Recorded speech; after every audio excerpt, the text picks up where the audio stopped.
আমরা শুরু করব আজকের আলোচনা।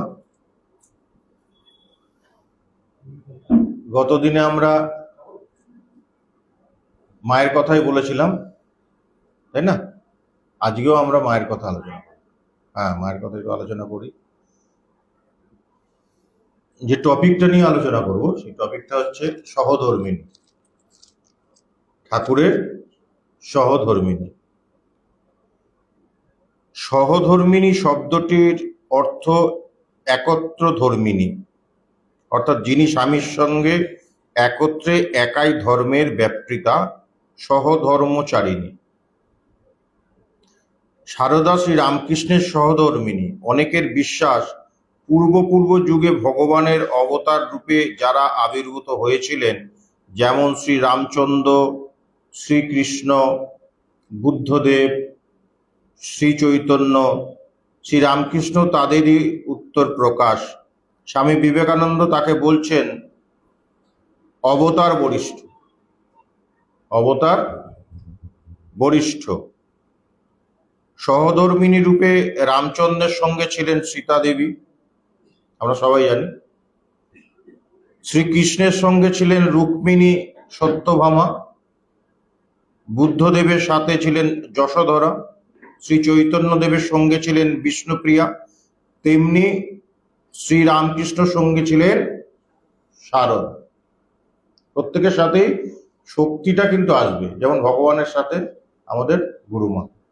সেই জন্য শক্তিটা সবসময় সাথে আসতে হবে, তবে এই লীলা খেলাটা জমবে, লীলা খেলাটা জমবে। শ্রী মাকে একবার একজন প্রশ্ন করেছিলেন, ঠাকুর যদি স্বয়ং ভগবান তবে আপনি কে? খুব ভালো করে শুনবেন কি বলছেন। ঠাকুর যদি ভগবান হয় তাহলে আপনি কে? মা সরল ভাবে কি সুন্দর উত্তর দিচ্ছেন। মায়ের উত্তরে বলছেন, আমি আর কে? আমিও ভগবতী। কি সুন্দর বলছে, আমিও ভগবতী। শ্রী রামকৃষ্ণ ও তার অন্তরঙ্গ পার্শ্বদের কাছে একথা বহুবার প্রকাশ করেছে। ঠাকুর বহুবার তিনি বলেছেন যে সারদা মা কে ছিলেন। ও জ্ঞানদায়িনী মহাবুদ্ধিমতী। ঠাকুর নিজেই সবাইকে বলছেন যে ও জ্ঞানদায়িনী মহাবুদ্ধিমতী। ও কি যেসে, ও আমার শক্তি। এই শক্তির মধ্যে দিয়েই তিনি অন্তর্ধানের বহুকাল পর পর্যন্ত ভক্ত হৃদয়ে লীলা করেছেন এবং লোক কল্যাণ সাধনে ব্যাপৃত থেকেছেন। শ্রী মা বলছেন, ঠাকুর নিজ মুখে বলেছেন, আমি তোমার ভেতরে সূক্ষ্ম দেহে থাকব। অনেকবার প্রমাণ দিয়েছে ঠাকুর, অনেকবার প্রমাণ দিয়েছে যে তিনি বলে গেছেন যে আমি তোমার দেহে সূক্ষ্মভাবে থাকব। ঠাকুরের লীলা সংবরণের পরে রাধারানী রূপী যোগমায়া শক্তিকে অবলম্বন করে শ্রী মায়ের যে স্থূল শরীরে অবস্থান, এও শ্রী রামকৃষ্ণদেবের নির্দেশেই। তারই আয়োজিত কর্মযজ্ঞের পূর্ণতা সাধনের সহায়তা করবার জন্য। সে কর্মটি কি? জীবের চৈতন্য বিধান। জীবের চৈতন্য বিধান।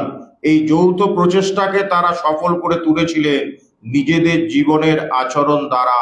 শ্রীমা বহুবারই তার ভক্তদের কাছে এই কথা জোর দিয়ে বলেছে, ঠাকুরও আমাকে অভেদভাবে দেখবে, আলাদা করে দেখো না, আমরা একে অন্যের পরিপূরক, আমরা দুজনেই এক। আবার ঠাকুরও অকপট ভাবেই এটা স্বীকার করেছেন। আবার ঠাকুর বলছেন, শ্রী রামকৃষ্ণ অপ্রকট হবার পর সূক্ষ্ম শরীরে আবির্ভূত হয়ে যোগেন্মার সন্দেহ ভঞ্জন করছে। এটা আমরা আগের দিনে বলেছিলাম যে যোগেন্মার সন্দেহ হচ্ছে যে ঠাকুরের এত সমাধি হয়, ভাব সমাধি হয়, কিন্তু মাকে তো ঠিক বোঝা যায় না মাকে। তো তখন ঠাকুর দেখা দিয়ে বলছেন যে কি বলছেন, ওর ওপর সন্দেহ এনো না, মায়ের ওপর সন্দেহ এনো না। ওকে আর একে, মানে নিজেকে দেখিয়ে বলছে, ওকে আর একে অভেদ জানবে। এইরকম অভেদ বুদ্ধি দিয়ে যদি আমরা শ্রী রামকৃষ্ণ সারদা দেবীকে দেখবার চেষ্টা করি, তবেই তাদের পরস্পরের লীলা বোঝা সহজ হবে। রামকৃষ্ণ এবং সারদার বিবাহ প্রসঙ্গ আলোচনা করলেই বোঝা যায় বিবাহ নামক সংস্কারের দ্বারা মৌলিক জীবনের মিলিত হওয়ার পিছনে কত বড় আধ্যাত্মিক ব্যঞ্জনা নিহিত আছে। এ যেন পূর্ব নির্ধারিত পরিকল্পনা অনুযায়ী দুটি পবিত্র আত্মার মহামিলন। এ তথাকথিত বিবাহ কিন্তু এটা না। কিন্তু 1266 সালের বৈশাখের শেষ ভাগে 5 বছরের বালিকা সারদার সঙ্গে 24 বছরের যুবক গদাধরের বিবাহ হয়। বোঝা যাচ্ছে? 5 বছরের মা কিন্তু দেখো, এখনকার দিনে আমরা চিন্তাই করতে পারবো না, কিন্তু সবকিছু একদম নির্দিষ্ট করা। 1266 সালে বৈশাখের শেষ ভাগে 5 বছরের বালিকা সারদার সঙ্গে 24 বছরের যুবক গদাধরের বিবাহ হয়। গদাধরের মনের অবস্থা তখন কেমন ছিল? দক্ষিণেশ্বরের রানী রাসমণির কালীবাড়িতে তিনি তখন এক দিব্য উন্মাদ অবস্থায় মধ্যে দিয়ে দিন কাটাচ্ছিলেন। ঠাকুর দিব্য উন্মাদনা, মনের মধ্যে তখন তার তীব্র বৈরাগ্য, জগৎজননীর দর্শন লাভের আকাঙ্ক্ষায় তিনি সর্বদা ব্যাকুল। তার চেহারা, তার হাবভাব, এমনকি বাহ্যিক আচরণের মধ্যেও তখন এমনই উন্মাদনা প্রকাশ পেত যে সাধারণ মানুষের জাগতিক দৃষ্টিতে তাকে পাগলামি বা বায়ুরোগ বলে মনে হতো। পাগলামি বলতো সবাই। নানা চিকিৎসার দ্বারা তাকে আরোগ্য করে তুলবার চেষ্টা ফলপ্রসূ না হওয়ায় জননী চন্দ্রা দেবীর আগ্রহে তাকে দেশে নিয়ে যাওয়া হলো, মানে কামারপুকুরে নিয়ে আসা হলো। কামারপুকুরে প্রাকৃতিক পরিবেশে এবং জননীর যে সেবা যত্নে গদাধরের বায়ুরোগ কিছুটা কমলো বটে, কিন্তু ভগবত ভাবে উন্মত্ত মন সর্বদা এক অন্য ভাবরাজ্যে বিচরণ করতে লাগলো। এমনই যখন গদাধরের মানসিক অবস্থা, তখন তার জননী ও অগ্রজ এইভাবেই উপশমের উপায় হিসাবে তার বিবাহ দেওয়ার চেষ্টা করতে লাগে। যখন এরকম অবস্থা যে তাকে বিবাহ দিলে হয়তো ঠিক হয়ে যাবে। আশ্চর্যের ব্যাপার, গদাধর যখন জানতে পারলেন তখন কোনো আপত্তি করা তো দূরের কথা, খুব আনন্দের সঙ্গে মেনে নিলেন। বিবাহের কথা যখন শুনেছেন সবাই ভাববে যে এই মানে এত ভগবত প্রেমে উন্মাদনা তার যার মধ্যে, কিন্তু বিবাহের কথা শুনে সে আনন্দে কথাটা মেনে নিয়েছে। শুধু তাই নয়, দেখো কি বলছে, তখন কোনো আপত্তি করা তো দূরের কথা, খুব আনন্দের সাথে মেনে নিলেন। শুধু তাই নয়, পাত্রীর সম্বন্ধেও তিনি নিজেই বলে দিলেন। জয়রাম মাটি রামচন্দ্র মুখুর্জের বাড়িতে দেখো গে, বিয়ের কোণে সেখানে কুটো বাঁধা আছে। মানে যার সঙ্গে যার হবে কুটো বাঁধা থাকে না, বলে কুটো বাঁধা আছে। সুতরাং বেশ বোঝা যাচ্ছে প্রজাপতির এই নির্বন্ধের সঙ্গে যে ভবিষ্যৎ জীবনের জন্য একটা মহাপ্রস্তুতির সূচনা হয়েছে, একথা ঠাকুর পূর্ব হইতেই অবগত ছিলেন। খুব একটা জাঁকজমকপূর্ণ অনুষ্ঠান না হলেও সাধারণত নরনারীর বিবাহে যেমন আচার অনুষ্ঠান এবং আনন্দ উৎসব হয়ে থাকে, গদাধর ও সারদার বিবাহে তেমন হয়েছিল। রসিক চূড়ামণি গদাধরের বিবাহ যাত্রার চিত্র এঁকেছেন। পুঁথি রচনা শিবের বিবাহ যাত্রার সঙ্গে তুলনা করেছেন বলে একটা কবিতা লিখেছিলেন, পুঁথি রচনা করেছিলেন। তারপর নানা আচার অনুষ্ঠানের মধ্যে দিয়ে শিব স্বরূপ সেই সদানন্দময় পুরুষের হাতে পঞ্চবর্ষীয়া কন্যাকে গৌরীদান করলেন সারদার পিতা রামচন্দ্র মুখোপাধ্যায়। শ্রী আচারের সময় দৈবক্রমে একটি অদ্ভুত ঘটনা ঘটে। রমণীরা যখন 27টি কাঠি জেলে প্রথা অনুযায়ী বরের চারপাশে ঘোরাচ্ছিলেন, তখন জ্বালা কাঠি লাগিয়া কি হইল শুনো কথা। কি বলছে শুনো, জ্বালা কাঠি লাগিয়া কি হইল শুনো কথা, পুড়ে গেল শ্রীপ্রভুর মাঙ্গলিক সুতা, চিরশক্তির আপনার করিয়া গ্রহণ, ছলে পুড়িয়া দিল অবিদ্যার বন্ধন। মানে ওটা অবিদ্যা ছিল, অবিদ্যার বন্ধন ছলে পুড়িয়ে দেওয়া হতো। সত্যি অবিদ্যার মায়াপাশে নিজেকে আবদ্ধ করবার জন্য তার বিবাহ নয়, অবিদ্যার আবরণ উন্মোচন করার জন্যই তিনি নির্বাচন করেছিলেন সারদা নামে এই আপাত ক্ষুদ্র পাত্রীটিকে। একটি প্রশ্ন এখানে স্বাভাবিকভাবেই জাগে, শ্রী রামকৃষ্ণ বিবাহ করলেন কেন? এটা একটা প্রশ্ন জাগে। এই প্রসঙ্গে শ্রী শ্রী রামকৃষ্ণ লীলা প্রসঙ্গ রচয়িতা শ্রী শারদানন্দজি তো সেখানে কয়েকটি যুক্তি দিয়ে আলোচনা করেছেন। প্রথম, 24 বছর বয়সে ঠাকুরের বিবাহ হয়। প্রথমত 24 বছর বয়সে ঠাকুরের যখন বিবাহ হয় তখন বৈরাগ্যের ঝড় তার প্রাণে তুমুল বইতেছে, প্রচন্ড বৈরাগ্য। যে বৈরাগ্য অবস্থায় কেন তিনি বিবাহ সূত্রে আবদ্ধ হচ্ছেন? আর আজীবন যিনি নিজের জন্য কাহাকেও এতটুকু কষ্ট দিতে কুণ্ঠিত হইতেন, তিনি যে কিছুমাত্র না ভাবিয়া একজন পরের মেয়ের চিরকালের দুঃখ ভোগের সম্ভাবনা বুঝিয়ে ওই কার্যে অগ্রসর হইলেন, এয়া তো হইতেই পারে না। তিনি একজনকে দুঃখ কষ্ট, তিনি জানেন যে এই ব্যাপার আমার সাথে তো ঘর কথা করা খুব কঠিন, কিন্তু তা সত্ত্বেও তিনি বিবাহে সম্মতি দিলেন। ব্যাপারটা কি? দ্বিতীয়ত, ঠাকুরের জীবনে কোনো ঘটনায় যে নিরর্থক হয় নাই, একথা আমরা যতই বিচার করিয়া দেখি ততই বুঝিতে পারি। কোনো নিরর্থক না, বিবাহ যে ব্যাপারটা নিশ্চয়ই কোনো অর্থ আছে।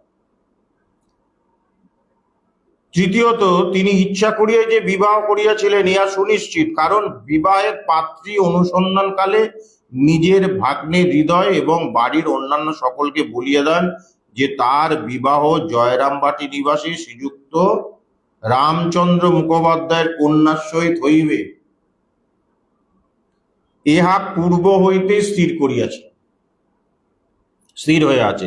অতএব দেখা যাচ্ছে অন্তরে বাইরে সন্ন্যাসী শ্রী রামকৃষ্ণের এই যে বিবাহ বন্ধন, এই বিশেষ কোনো উদ্দেশ্য সাধনের জন্যই হইল। তার মধ্যে প্রধান একটি উদ্দেশ্য হলো প্রকৃত দাম্পত্য জীবনের আদর্শ কেমন হওয়া উচিত সেই সম্পর্কে সাধারণ গৃহস্থের কাছে উদাহরণ স্থাপন করা। বোঝা যাচ্ছে? প্রকৃত দাম্পত্য জীবন কেমন হওয়া উচিত একজন নরনারীর, সেখানে কিন্তু তিনি আদর্শভাবে তাকে দেখে মানুষ এই ধরনের আচার আচরণ করবে। সেই জন্য বলছেন প্রকৃত দাম্পত্য জীবনের আদর্শ কেমন হওয়া উচিত সে সম্পর্কে সাধারণ গৃহস্থের কাছে উদাহরণ স্থাপন করার জন্যই এই বিবাহ।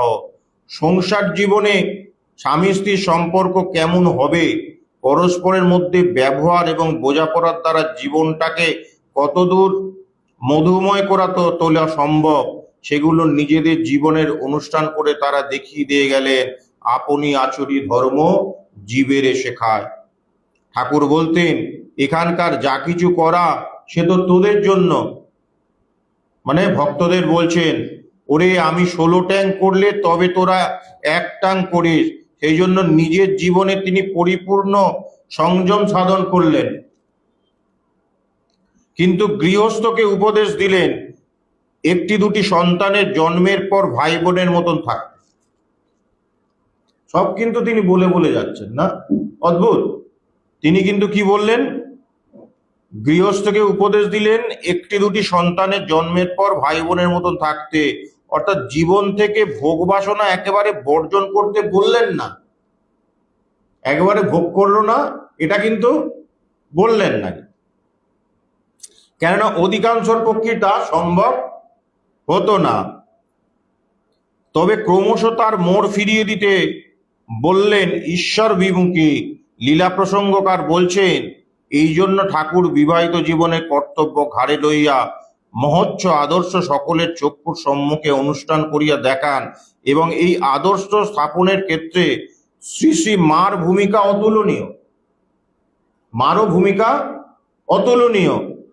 শ্রী রামকৃষ্ণের এই সাধনাকে তিনি হাসি মুখে নিজের সাধনা হিসাবে বরণ করে নিয়েছেন। মায়ের ভূমিকাও এখানে প্রচুর, মায়ের ভূমিকা, মাকেও দেখার মতো। তার দিক থেকে কোনো সময় এতটুকু প্রতিবাদ নেই, তিনি কোনো সময় প্রতিবাদ করেন, ঠাকুর যা বলেছেন নেই কোনো আপত্তি কিংবা অসন্তোষ, সব সময় তার মধ্যে একটা আনন্দ থাকে, একটা সন্তোষ থাকে, সন্তোষম। ঠাকুর এবং সারদা দেবীর বিবাহোত্তর জীবনে কেমন পরিণতি লাভ করলো এবং কিভাবে সারদা দেবী চিন্তায়, বাক্যে, আচরণে সর্বতোভাবে শ্রী রামকৃষ্ণের আদর্শ করে, রামকৃষ্ণকেই আদর্শ করে তদ্ভাব রঞ্জিতা হয়ে উঠলেন, সেই অপূর্ব কাহিনী আমরা এখন আলোচনা করব। কি সুন্দর জায়গাটা আসছে দেখো, অদ্ভুত ঠাকুর কিরকম বলছেন। 1267 সালে অগ্রহায়ণ মাসে দ্বিরাগমন উপলক্ষে ঠাকুর জয়রামবাটিতে যান এবং সারদামণিকে কামারপুকুরে নিয়ে এসে কিছুকাল একসঙ্গে বসবাস করেন। এই জায়গাটা খুব মাইনরলি শুনবে, খুব ইম্পর্টেন্ট কথা বলছি।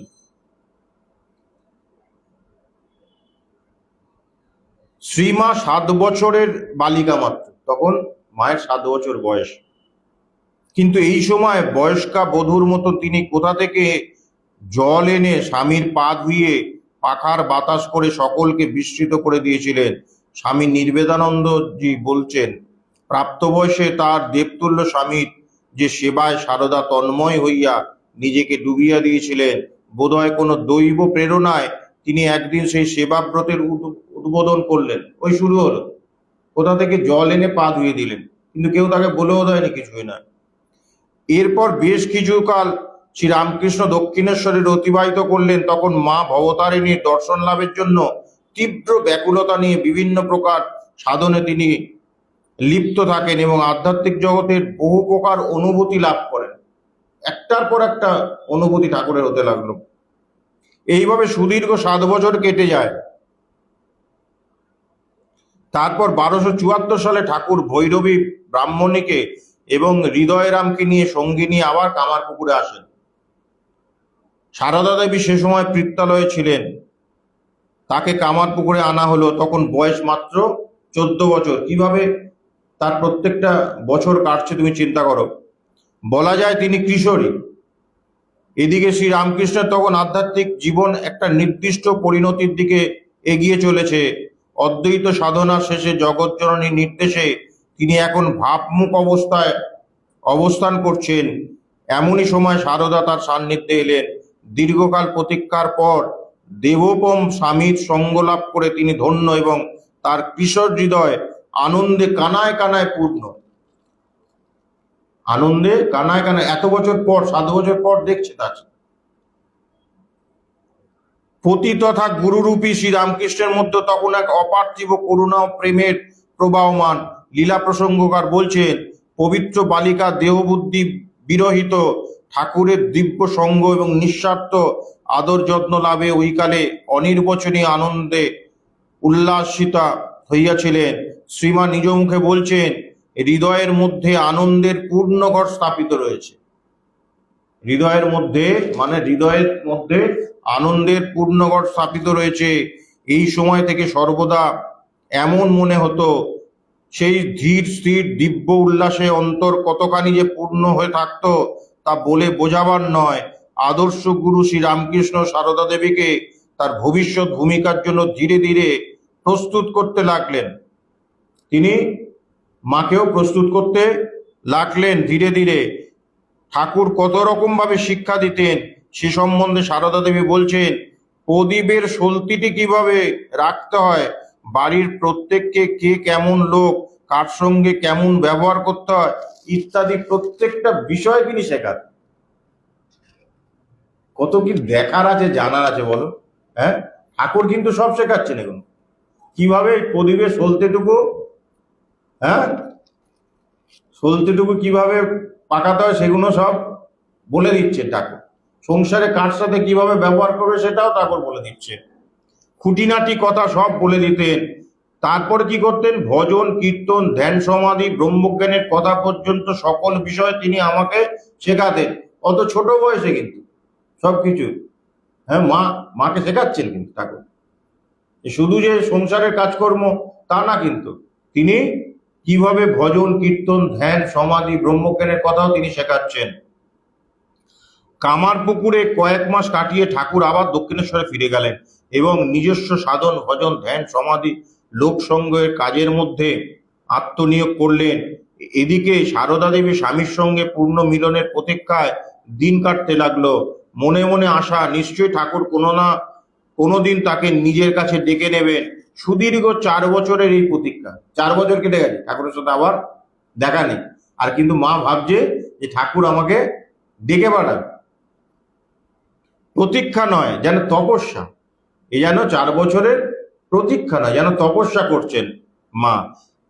দেব মানবের সুযোগ্যা সহধর্মিণী হয়ে ওঠার জন্য তপস্যা, অন্তরে শ্রীরামকৃষ্ণ চিন্তা, বাইরে দরিদ্র পরিবারের জীবন সংগ্রামের অসংখ্য খুঁটিনাটি কাজ, প্রচুর কাজ। হ্যাঁ, ভাইপো ভাইজি সে পিসি, মানে সবাইকে নিয়ে তার কাজ, কিন্তু অভাবের সংসার। ত্যাগ, ধৈর্য, সেবাপরায়ণতা নিয়ে তার মণ্ডিত ছিল তার জীবন। এদিকে দক্ষিণেশ্বরে ঠাকুরের ভাব উন্মাদ অবস্থা ঠাকুরের দক্ষিণেশ্বরে। সাধারণ লোকে মনে করেন তিনি পাগল, বিকৃত মস্তিষ্ক। চারিদিকে এই নিয়ে গুঞ্জন, দেখো কিরকম, এগুলো কিন্তু শুনতে হচ্ছে মাকে। ক্রমে সুদূর পল্লীগ্রাম জয়রামবাটিতেও নানা কানাকানি ও গুজব রটনা শুরু হয়ে গেল ঠাকুরকে নিয়ে। কিরকম লাগে বলো? হ্যাঁ, মা শুনছেন কিন্তু ঠাকুরের সম্বন্ধে লোকে এরকম উল্টোপাল্টা কথা বলছে। মা বলছেন, নানা লোকের কাছে শুনতাম তিনি পাগল, উন্মাদ হয়েছেন, উলঙ্গ হয়ে বেড়ান। কেউ তো আর তখন তার ভাব বুঝতো না, কেউ ভাব বুঝতো না। আমি যখন আগে জয়রামবাটিতে ছিলাম, দিনরাত কাজ করতাম, কোথাও কারোর বাড়ি যেতাম না। গেলেই লোকে বলতো, ও মা, শ্যামার মেয়ে খ্যাপা জামাইয়ের সঙ্গে বিয়ে হয়েছে। কিরকম চিন্তা কর, কিরকম শুনতে লাগে। হ্যাঁ, কোনো কারোর বাড়িতে মা যাওয়া বন্ধ করে দিয়েছিল। গেলেই বলতো শ্যামা, মানে মায়ের নাম করে বলতো যে ওর মেয়েটা খ্যাপা জামাইয়ের সাথে বিয়ে হয়েছে। ওই কথা শুনতে হবে বলে কোনোখানে যেতাম না। মা বলছে ওই কথা শুনতে হবে বলে কোনোখানে যেতাম না। নীরবে এই সকল কথা সহ্য করলেও মনে মনে তিনি খুবই ব্যাকুল হতে লাগলেন। আসল ঘটনা সচক্ষে দেখবার জন্য, প্রয়োজন হলে স্বামীর সেবার জন্য তিনি দক্ষিণেশ্বরে যাবেন। পুঁথিতে আছে, জননী বয়স্কা এবে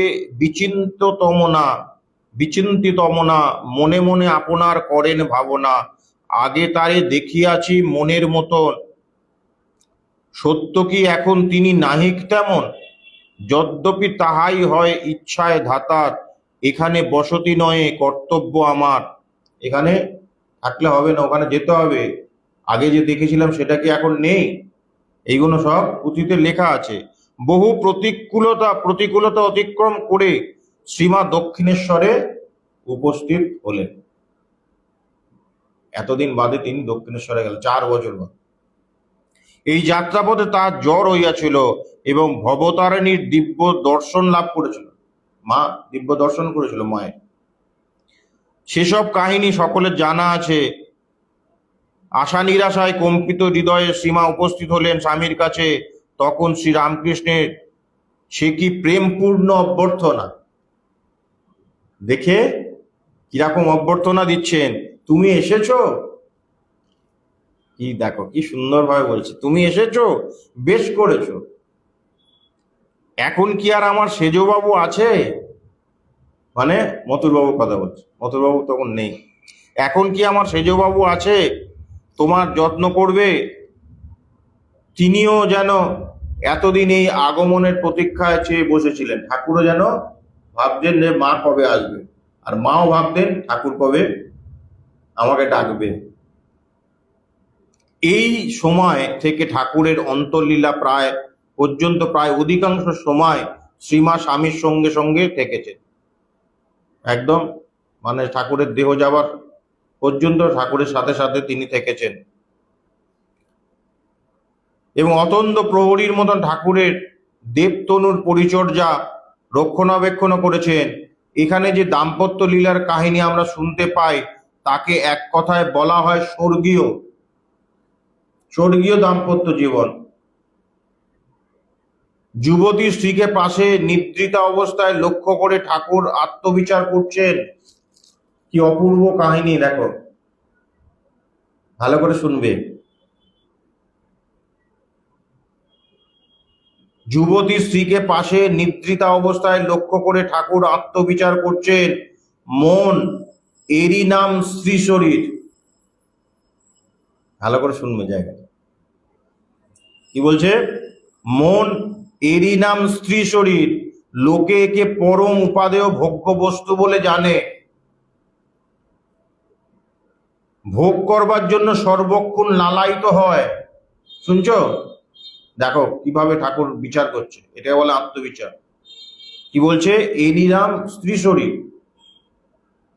লোকে একে পরম উপাদেয় ভোগ্য বস্তু বলে জানে এবং ভোগ করবার জন্য সর্বক্ষণ লালায়িত হয়।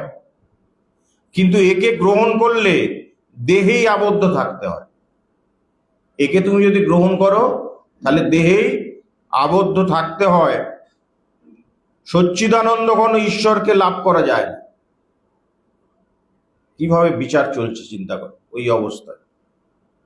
দুজনেই কিন্তু তখন নিয়ম। ভাবের ঘরে চুরি করো না, ঠাকুরের কথা, খুব ইম্পর্টেন্ট কথা। ভাবের ঘরে চুরি করো না, পেটে একখানা মুখে একখানা রেখো না। সত্য বলো, তুমি একে গ্রহণ করতে চাও না ঈশ্বরকে চাও? কি অপূর্ব কথা। তিনি নিজেকে পরীক্ষা করছেন, মনকে বলছেন যে একে তুমি গ্রহণ করতে চাও। একে সবাই কিন্তু, এই স্ত্রী শরীরকে কিন্তু সবাই উপভোগ করে। তুমি কি উপভোগ করতে চাও না ঈশ্বরকে পেতে চাও? মন মুখ এক করো, কোনটা চাও সেটা তুমি ঠিক করে বলবে। কিন্তু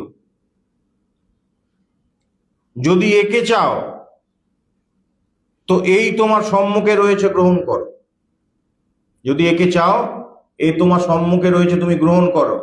মনকে কিভাবে কতটা কন্ট্রোল করলে এই অবস্থায় আসা যায়, মানে চিন্তার বাইরে, কতটা সাধনার পরে এই রকম অবস্থা আসা যায়, আমরা কিন্তু চিন্তা করতে পারি না। তিনি কি বলছেন? যদি একে চাও, এই তোমার সম্মুখে রয়েছে, গ্রহণ করো। এইরকম বিচার করে স্ত্রীর অঙ্গ স্পর্শ করতে উদ্যত হওয়ায়, কি ভালো করে শোনো, এইরকম বিচার করে স্ত্রীর অঙ্গ স্পর্শ করতে উদ্যত হওয়া মাত্রই মন সমাধিতে বিলীন হয়ে গেল। টাচ করতে যাবে, কিন্তু মহামায়া তাকে টাচ করতে দিলেন না, তিনি সমাধিস্থ হয়ে গেল। অপূর্ব, অপূর্ব।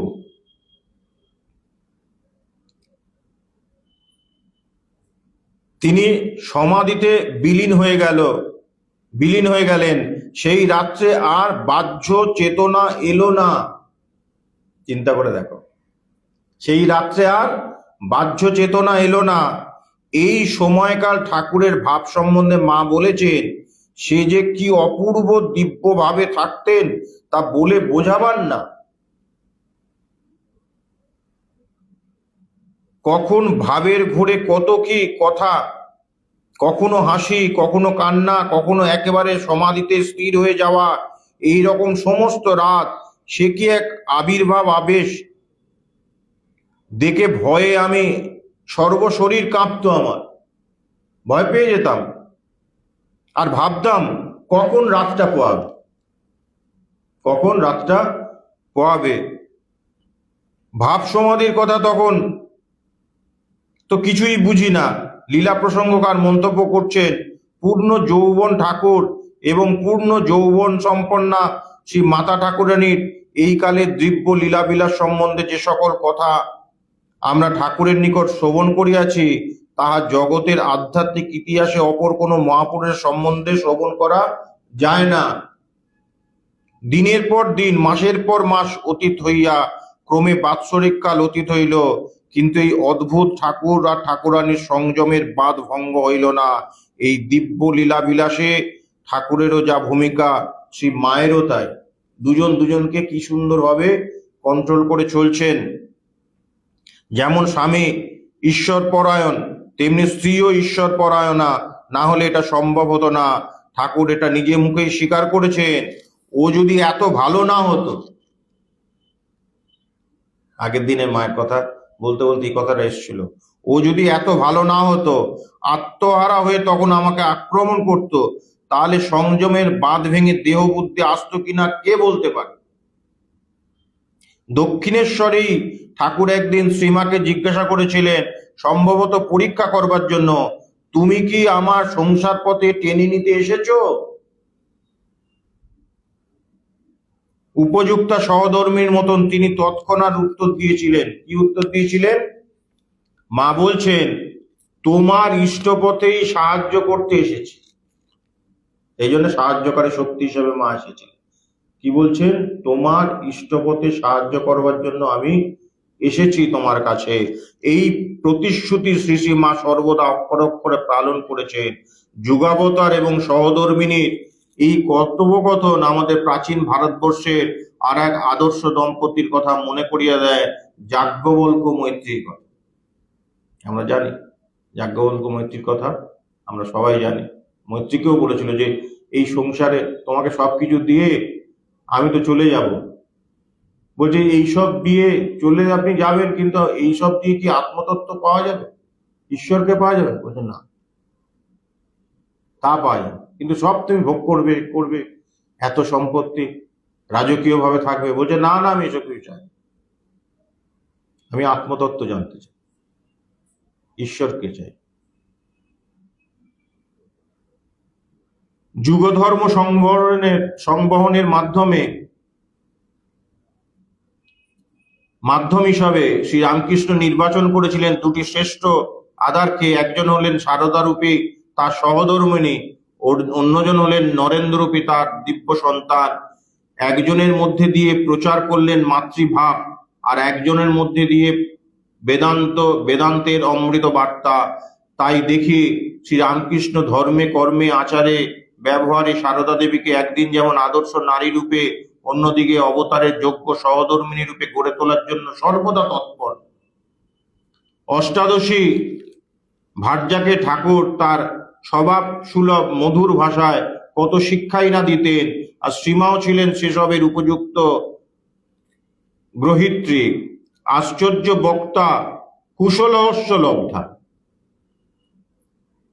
সহজ উপমা প্রয়োগ করে ঠাকুর বলতেন, চাঁদা মামা যেমন সকল শিশুর মামা, তেমনি ঈশ্বর সকলেরই আপনার, তাকে ডাকবার সকলেরই অধিকার আছে। যে ডাকবে তিনি তাকেই দেখা দিয়ে কৃতার্থ করবেন। তুমি ডাকো তো তুমিও তার দেখা পাবে, তুমি ডাকো তুমিও তার দেখা পাবে। শ্রীমা ভক্তদের কাছে বলেছেন ঠাকুর ভগবানের বিষয় ছাড়া কোনো কথাই বলতেন না। ভগবান এক জায়গায় বলছে তুমি আমাকে যদি রাত্রির 2টোর সময় এসেও ডাকো, আমি তখনও বেদান্ত বলবো। সব সময় 24 ঘন্টার সাবজেক্ট না। ভগবানকে এক সময় তার গুরুদেব বলছেন যে তুমি 108 বার জপ। বলছে 108 বার জপ তো অনেক টাইম লাগবে, কিন্তু একটা সময় 24 ঘন্টার সাবজেক্ট হয়ে গেল। ঠাকুর বলেছিলেন যে 24 ঘন্টা যে আমাকে নিয়ে থাকবে আমি তাকে দেখা দিই। 24 ঘন্টা যে আমাকে নিয়ে মানে থাকতে পারবে, সে ঈশ্বর দর্শন করবে 24 ঘন্টা। সহজ না কথাটা, কিন্তু মনে হবে খুব সহজ। 24 ঘন্টা আমি তাকে নিয়ে থাকতে পারবো না? তুমি 10 মিনিট থেকে দেখো না পারো কিনা। হ্যাঁ, মন তোমার এদিক ওদিক ছুটবে। 24টা ঘন্টা তুমি তাকে নিয়ে থাকলে ঈশ্বরের কথা তিনি দেখা দেবেন, দেখা দিয়েছেন।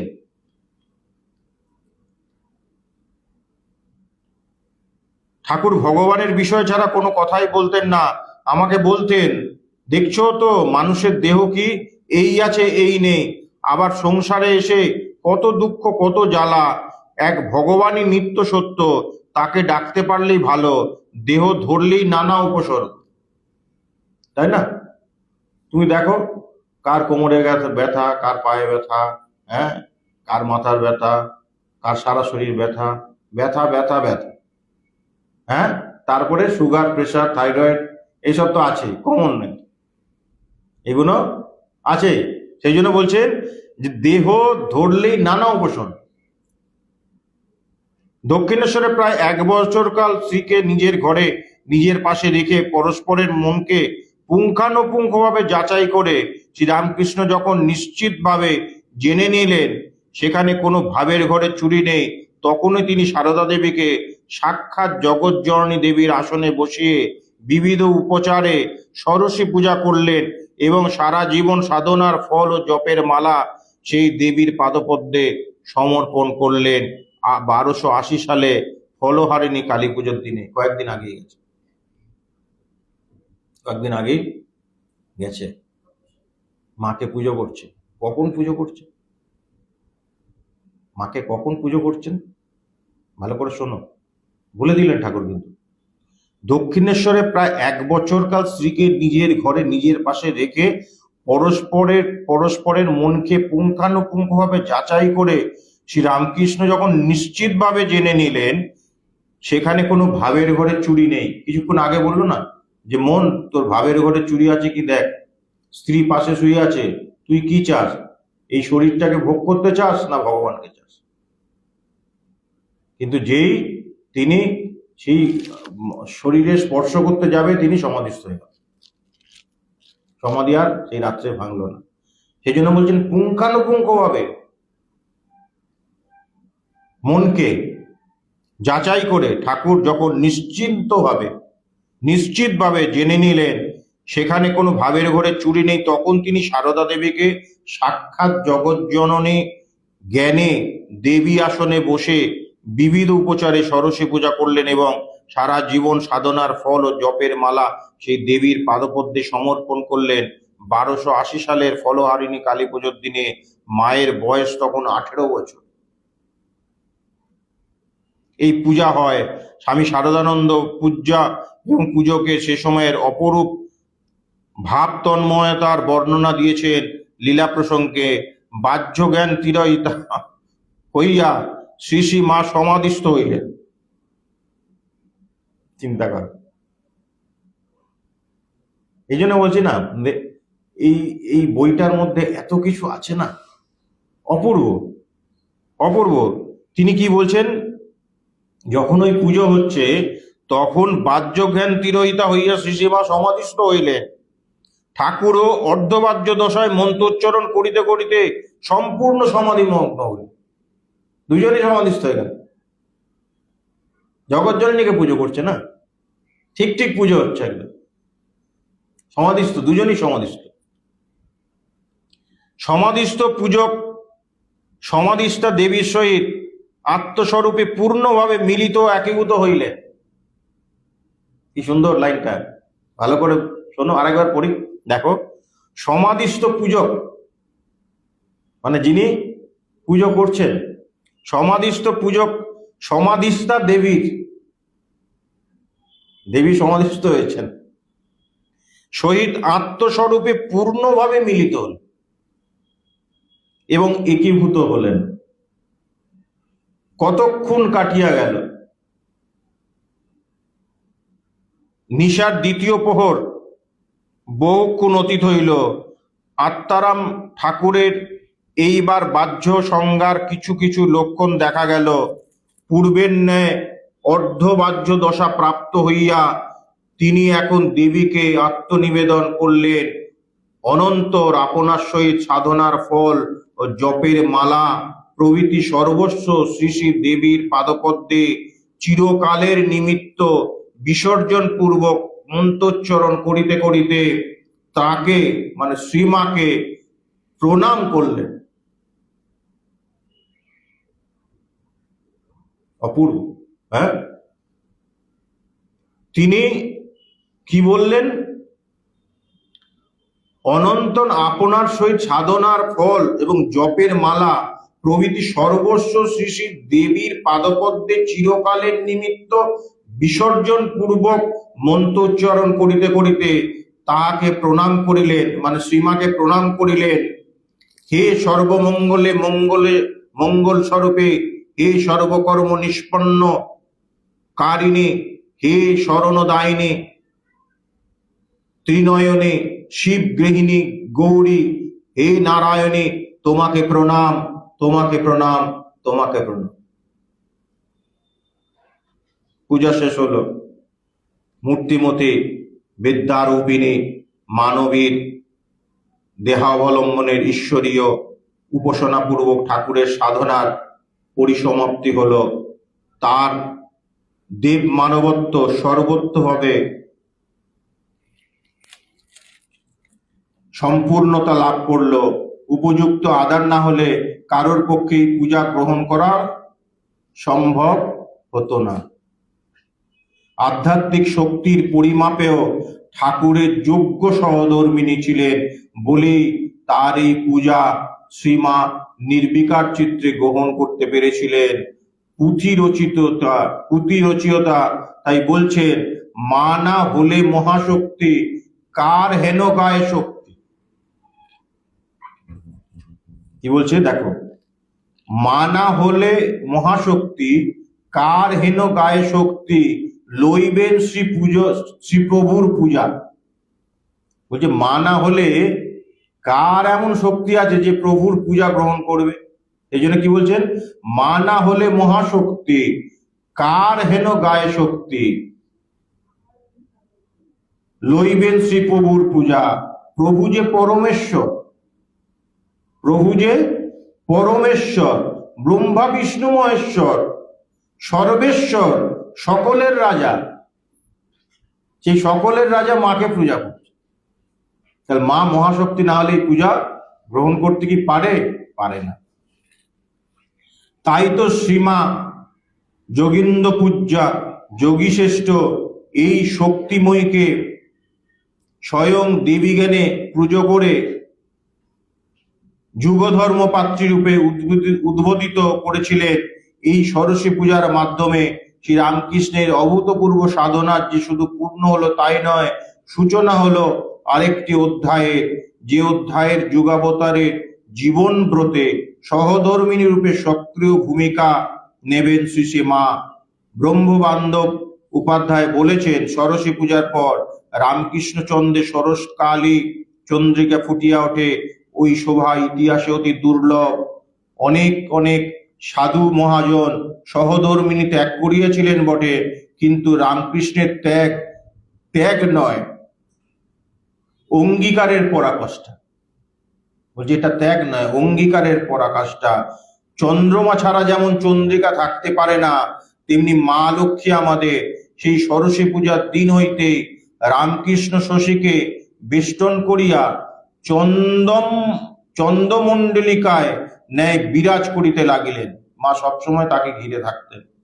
অন্য আরেক দিকে থেকেও এই ষোড়শী পূজার বিশেষ অর্থব্যঞ্জক ঘটনা। শ্রী রামকৃষ্ণ কোন প্রচলিত রীতিকে ভাঙতে আসেননি।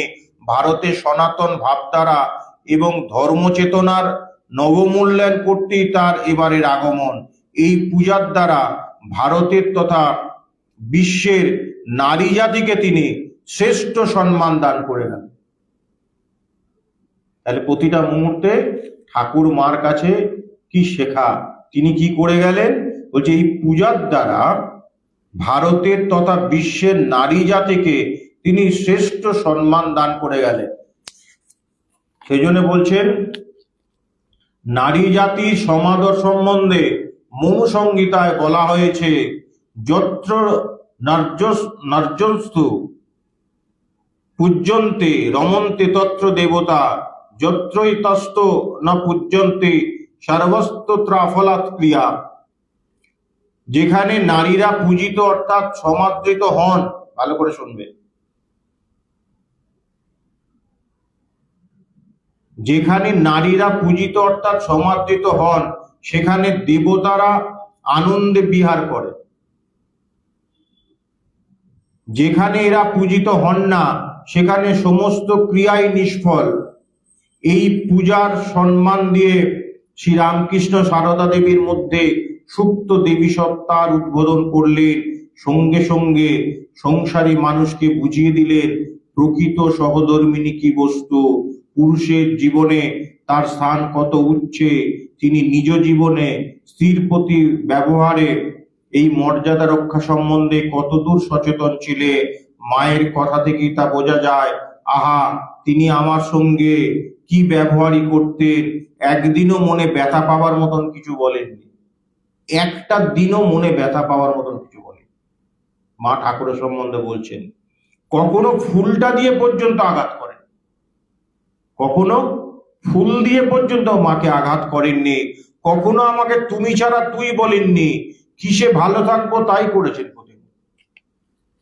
কখনো তুই পর্যন্ত বলেন, একবার তুই বলে ফেলছিল ওই যখন ইয়ে খাবার নিয়ে আসছিল ভাইয়ের মেয়ে, মনে হয় ভাইয়ের মেয়ে লক্ষ্মী, ভাইয়ের মেয়ে খাবার নিয়ে আসছিল, তো খাবার নিয়ে এসে যখন দরজাটা বন্ধ করে ওই দরজাটা দিয়ে যাস, তখন মা দিয়ে যাব।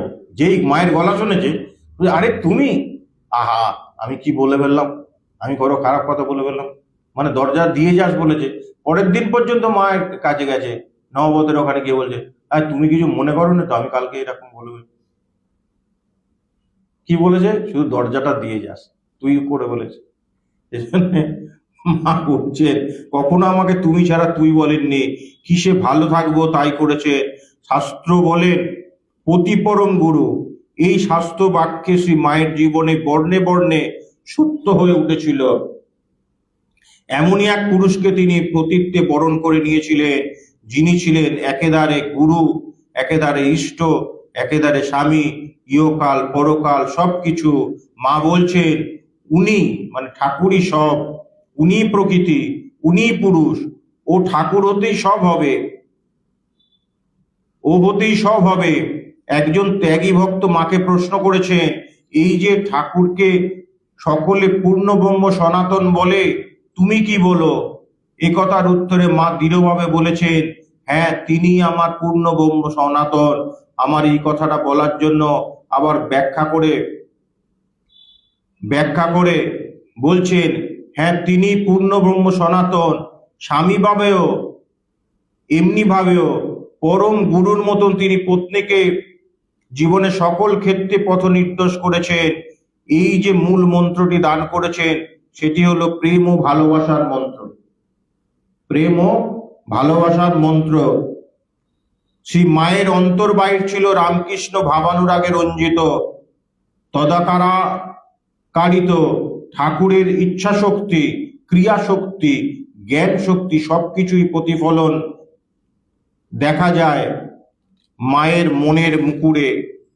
স্বামী অভেদানন্দ তাই এই রামকৃষ্ণময় মাতৃদেবী স্তুতি করে বলেছেন, রামকৃষ্ণ গত প্রাণায়ং তন্নম শ্রবণ প্রিয়ম তদ্ভারঞ্জিতা কারং প্রণমামি মুহুর্মুহুর। শ্রী রামকৃষ্ণের লীলাবসানের পরে শ্রী মায়ের মনে যখন তীব্র বৈরাগ্য জাগে, যখন লীলাবসানের পরে শ্রী মায়ের মনে তীব্র বৈরাগ্য জাগে, অনিত্য শরীরটাকে ত্যাগ করে স্বামীর সঙ্গে চিরমিলনের জন্য তখন তিনি ব্যাকুল হয়ে ওঠেন। সেই সময় ঠাকুর দেখা দিয়ে মাকে বললেন, কি বললেন? তুমি থাকো, তোমাকে এখন গেলে হবে না, তুমি থাকো, তুমি থাকো, অনেক কাজ বাকি আছে। মা পরে বলছেন, শেষে দেখলাম তাই তো, অনেক কাজ বাকি আছে। স্থূল শরীরের অবস্থান কালেও যেমন, আবার তিরোভাবের পরেও তেমন। ঠাকুর বারে বারে সীমাকে তার এই কাজের দায়িত্ব সম্বন্ধে সচেতন করে দিয়েছে। তারই আরব্ধ কর্মের পূর্ণতা সাধনের জন্য আরো কিছুকাল সীমাকে দেহ ধারণ করে থাকতেই হবে। ঈশ্বরকে ভুলে সত্য ও সংযমের পথে ছেড়ে সংসারের লোক কষ্ট পাচ্ছে, এ যেন শ্রী রামকৃষ্ণেরই দায়। কিন্তু এ কি শুধু তারই দায়? দায় যে শ্রী মায়েরও। ঠাকুর তাই সীমাকে বলেছিলেন, তুমি কি শুধু আমারই দায়? শুধু কি আমারই দায়?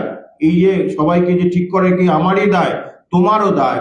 আবার বলেছিলেন, কলকাতার লোকগুলো যেন অন্ধকারের পোকার মতন কিলবিল করছে, কলকাতার লোকগুলো অন্ধকারে পোকার মতন কিলবিল করছে, তুমি তাদের দেখো। জীবের দুঃখে কাতর প্রেমাবতারের ওই দায় বহন করবার ক্ষমতা একমাত্র তার সহধর্মিনীর মধ্যেই থাকা সম্ভব, এবং সেই দায় তাকে বহন করতে হবে আরো ব্যাপকভাবে। শ্রীরামকৃষ্ণ তা বুঝতে পেরেছিলেন বলে মাকে বলেছিলেন, ও আর কি করেছে, তোমাকে এর অনেক বেশি করতে হবে। মানে নিজেকে দেখে বলছে, এ আর কি করেছে, তোমাকে এর থেকে অনেক বেশি করতে হবে। তাই আরো বলেছিলেন, আমি তোমার ভেতরে সূক্ষ্ম দেহে থাকবো। বলেছিলেন, যারা তোমার কাছে আসবে আমি শেষকালে এসে তাদের হাত ধরে নিয়ে যাব। আমি হাত ধরে নিয়ে যাব। শ্রী রামকৃষ্ণের লীলাবসানের পর তার সেই দায় পালন করতে শ্রী মায়ের জননী রূপে আত্মপ্রকাশ। শাস্ত্র বলছেন, বিবাহের পরিপূর্ণ সার্থকতা সন্তান লাভে পত্নীর মধ্যে দিয়ে পতি পুত্র রূপে পুনরায় জন্মগ্রহণ করেন বলেই পত্নীকে বলা হয় জায়া। শক্তিমানের সঙ্গে মহাশক্তির এই যে অলৌকিক বিবাহ সার্থকতা লাভ করলো এই অর্থেও, যিনি স্বয়ং ব্রহ্মের মায়া শক্তি অঘটন ঘটন পটীয়সী মায়া দ্বারাই জগৎ প্রসব করেছেন এবং প্রতিপালন করেছেন। বিশ্ব জোড়াই তো তার সংসার এবং অগণিত তার সন্তান সন্ততি। তাই গিরিশবাবুর সংশয় মোচন করে সীমা দৃঢ়কণ্ঠে বলেছিলেন, আমি সত্যিকারের মা, আমি সত্যিকারের মা, গুরুপত্নী নই বা পাতানো মা নই, কথার কথা মা নই, সত্য জননী, অর্থাৎ কেবল ইহজীবনের মা নয়, জন্ম জন্মান্তরের মা। সারদা দেবীর এই বিশ্ব মাতৃত্ব সম্বন্ধে বহু পূর্ব থেকেই স্বামী রামকৃষ্ণ ইঙ্গিত করেছিলেন। শ্যামা সুন্দরী দেবীকে আশ্বাস দিয়ে বলেছিলেন, আপনার মেয়ের এত ছেলে মেয়ে হবে, শেষে দেখবেন মা ডাকের জ্বালায় আবার অস্থির হয়ে। দুঃখ ছিল যে তার ছেলে মেয়ে হয়নি। তো ঠাকুর বলছে তার মাকে, বলছে আপনার মেয়ের এত ছেলে মেয়ে হবে যে মা ডাকে অস্থির হয়ে উঠবে। আবার শ্রী মায়ের মনে অল্প বয়সে যখন এইরকম মা হওয়ার বাসনা জাগে, তখনও ঠাকুর নিজে হাতে এইভাবে ভবিষ্যৎবাণী করেছিলেন, তোমার ভাবনা কিসে, তোমার এমন সব রত্ন পড়া যায় না। মায়ের কথা বললে চোখে জল এসে যায়। তোমার এমন সব রত্ন ছেলে তোমাকে দিয়ে যাব, মাথা কেটে তপস্বী করেও মানুষ পায় না। এমন রত্ন তোমাকে দিয়ে যাব, এমন রত্ন ছেলে দিয়ে যাব যে মাথা কেটে তপস্বী করলেও মানুষ পায় না। পরে দেখবে এত ছেলে তোমায় মা বলে ডাকবে, তোমার সামলানো ভার হয়ে উঠবে। ঠাকুরের এই কথা অক্ষরে অক্ষরে সত্য হয়েছিল। পরবর্তীকালে দেখি শ্রীমা একদিন বলছে, বাবা সারাদিন যেন কুস্তি করছি, বাবা সারাদিন যেন কুস্তি করছি, এই ভক্ত আসছে তো এই ভক্ত আসছে, এই শরীরে আর বয় না। ঠাকুরকে বলে রাধু রাধু করে মনটা রেখেছি। বাস্তবিক ভালো মন্দ সৎ অসৎ ত্যাগী গৃহী নানা ভাবের নরনারী দিনরাত মা বলে তার পদতলে আশ্রয় ভিক্ষা করেছে। মায়ের অবারিত দ্বার থেকে কাউকে কখনো ফিরে যেতে হয়নি। এর জন্য মাকে অশেষ শারীরিক ও মানসিক কষ্ট সহ্য করতে হয়েছে। তবু অম্লান বদনে বলেছে, আমরা তো ওই জন্যই এসেছি। তাই তিনি সতেরো মা অসতেরো মা। আমার ছেলে যদি ধুলি কাদা মাখে, আমাকেই তো ধুলো ঝেড়ে কোলে নিতে হবে। মাতৃ করে ছাড়া আর কোথায় মিলবে এমন নিশ্চিন্ত আশ্রয়। শ্রী রামকৃষ্ণের কথায় মাতৃভাব অতি শুদ্ধ ভাব। তার সাধনার শুরু মাতৃভাবে। তিনি চিরকাল মায়ের বালক। যে মাতৃ উপাসনার উপদেশে তিনি বারবার দিয়েছেন, যে মাতৃ উপাসনার দৃষ্টান্ত নিজে অনুষ্ঠান করে দেখিয়েছেন, সেই মাতৃ উপাসনার মাধুর্য মানুষকে আরো স্পষ্ট করে বোঝানোর জন্য এবার তিনি জীবন্ত মাতৃমূর্তিকে জগতের সামনে রেখে গেলেন। মায়ের কথায় মাতৃভাব জগতে বিকাশের জন্য ঠাকুর আমাকে এবার রেখে গেলেন। তাই দেখি যুগবতারের মর্তলীলা অবসানের সহধর্মিনী সারদা দেবী তার অসমাপ্ত কাজ সম্পূর্ণ করে সমস্ত জগৎকে সন্তান জ্ঞানে কোলে টেনে নিয়ে এই পর্বের মায়ের যে লীলা তার কোনো তুলনা হয় না। উপনিষদে বলা হয়েছে, তেন ত্যক্তেন ভুঞ্জিতা। উপনিষদ আছে কিনা? তেন ত্যক্তেন ভুঞ্জিতা। অনিত্য বস্তুকে ত্যাগ করে রসস্বরূপ সেই নিত্য বস্তুকে উপভোগ করো। ত্যাগের দ্বারা আত্মজ্ঞানকে পুষ্ট করো। আত্মজ্ঞানে পুষ্ট হলে দেখতে পাবে এই জগৎ সংসার ব্রহ্মের দ্বারাই আবৃত হয়ে আছে। ব্রহ্ম এবং বৃহৎ বৃহৎকে লাভ করবার জন্য অনিত্য বস্তুকে ত্যাগ করো। সেই ত্যাগের দ্বারাই দিব্যভাবে জগৎকে ভোগ করো। শ্রীরামকৃষ্ণ এবারে এসেছিলেন সেই রসস্বরূপকে উপভোগ করবার জন্য অভিনব উপায়টি নতুন করে জীবকে শেখাতে শ্রী শ্রী মায়ের কথায় এবার দেখালেন ত্যাগ। শ্রী মায়ের জীবনেও ত্যাগ ছিল স্বভাবসিদ্ধ। দক্ষিণেশ্বরের মারোয়ারি ভক্ত লক্ষ্মীনারায়ণ নিবেদিত 10,000 টাকার প্রলোভন ঠাকুরেরই মতন তাকেও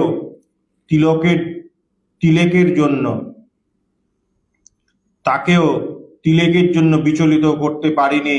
কিছুমাত্র ইতস্তত না করে তিনি প্রত্যাখ্যান করেছিলেন। ঠাকুরের ত্যাগের মহিমা ক্ষুণ্ণ হবে বলে স্বামীকে তার স্থির সিদ্ধান্ত জানিয়ে দিয়েছিলেন, আমি নিলে ওই টাকা তোমারই নেওয়া, আমি নিতে পারবো না, কারণ আমি রাখলে তোমার সেবা অন্যান্য আবশ্যককে খরচ না করে থাকতে পারবো না, ফলে ওটা তোমারই নেওয়া হবে। তোমাকে লোকে শ্রদ্ধা ভক্তি করে তোমার ত্যাগের জন্য, কাজেই টাকা কিছুতেই নেওয়া যাবে না। শ্রী মায়ের মন বুঝবার জন্য ঠাকুর এই পরীক্ষা করেছিলেন। দেখছো, প্রতিটা মুহূর্তে টেস্টিং পরীক্ষা করেছিলেন। কিন্তু এই ঘটনা ঠাকুরের সঙ্গে সঙ্গে শ্রী মায়েরও ত্যাগের মহিমা আমাদের মুগ্ধ করে। বস্তুত ঠাকুরের মতো শ্রী মায়ের জীবন ও ত্যাগই ছিল ভূষণ। তিনি ত্যাগ সম্রাট, শ্রী রামকৃষ্ণের যথার্থ সহধর্মিণী, ত্যাগ সাম্রাজ্ঞী। পরবর্তী জীবনে আত্মীয় স্বজন পরিবৃত সংসারীর জীবনে সেই ত্যাগের বাহ্য প্রকাশ হয়তো ছিল না, কিন্তু মনে মনে তিনি সর্বদাই ত্যাগী, অনাসক্ত, নির্লিপ্ত দ্রষ্টা। তিনি সংসারে ছিলেন, কিন্তু সংসারের কখনোই তার মধ্যে প্রবেশাধিকার পায়নি। তিনি সংসারে ছিলেন, কিন্তু সংসার কখনোই তার মধ্যে প্রবেশের অধিকার পায়নি। সংসারী জীবনের জন্য ঠাকুরেরও এই মনে ত্যাগ করার উপদেশ দিয়েছিলেন। তিনি তাদের ইহ জীবনের ভোগবাসনাকে একেবারে বর্জন করতে বললেন না, কারণ তাদের অধিকাংশের পক্ষে তা সম্ভব নয়। বললেন বাসনার মোড় ফিরিয়ে তাকে ভগবদমুখী করে তোলো। কামিনী কাঞ্চনের দাস আমিটাকে ঈশ্বরের দাসে রূপান্তরিত করতে বললেন। সংসারে বড়লোকের বাড়ির দাসের মতন থাকবে, অর্থাৎ কর্তৃত্বাভিমান শূন্য হয়ে ঈশ্বরের পাদপদ্মে মনটা রেখে সংসার করো। ঠাকুরের এই উপদেশগুলো প্রাত্যহিক জীবনে কিভাবে আচরণ করা যায়, অদ্বৈত জ্ঞান আঁচলে বেঁধে কর্তৃত্বাভিমান বর্জিত হয়ে কি করে সংসার করতে হয় তাই শেখাতে শ্রীমা এবারে গ্রহণ করলেন আদর্শ সংসারীর ভূমিকা। সেই ভগবত ভক্তি রূপে সার বস্তুটি দান করতে এসেছিলেন, তাই তিনি সারদা, সারদামা। তাই মায়ের কথা বলতে বলতে চোখে জল এসে যায়। মায়ের অসাধারণ চরিত্র। এই চরিত্র, এই মায়ের এই যে জীবন, এই জীবনী থেকে আমাদের অনেক কিছু শেখার আছে, অনেক কিছু জানার আছে। ঠাকুর মা আমাদের জীবনের আদর্শ, তাই তাকে স্মরণ করে যেন আমরা আমাদের বাকি জীবনটাকে পরিচালনা করি। জয় ঠাকুর, জয় মা, জয় ভগবান। সবাই ভালো থাকবেন। জয় ভগবান।